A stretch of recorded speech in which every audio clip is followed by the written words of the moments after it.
అసలు మీ నాన్న గురించి నీకేం తెలుసు? నాకు సైకిల్ కొనిస్తావమ్మా? అక్కడ నీ మీద కసురుకుని లోపలికొచ్చి నా బిడ్డ అడగారు వాడి వెంటనే ఎత్తుకుని గుట్టుకు తీసుకుని కొనివ్వాలనిపించింది. కానీ చేతిలో డబ్బులు లేవే. తిన్నావా అని ఎప్పుడైనా అడిగే ఉంటాయో? ఓ ముద్ద తిన్నావా అని అడగలేదన్నా? నువ్వు వచ్చిన ప్రతిసారి కొట్టుకెళ్లి కూర తీసుకొచ్చింది ఎవరు? నీ బాబే కదా. కాజు వేయండి, మా వాడికి కాజు అంటే ఇష్టం. ఇంతవరకు నువ్వు నా కోసం ఏం చేసావయ్యా? నా కోసం ఏం చేసావని నువ్వు నీ బాబుని అడిగావు. ఆయన కోసం ఏమీ చేసుకోలేదు, అదే ఆయన నీ కోసం చేసింది. ఒక్కరోజు కూడా ఓ తండ్రిలా లేరన్నావు, కానీ ఒక్కో రోజు నీకు తండ్రిగా మాత్రమే రా ఉన్నారు. మీ నాన్న పాదాలు ఏనాడైనా చూసావారా?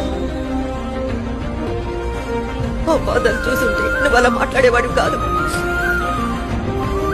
తమ పిల్లల్ని హీరోలు చేయడానికి తండ్రులు చివరి వరకు విల్లన్లుగానే ఉండి వెళ్ళిపోతున్నారు.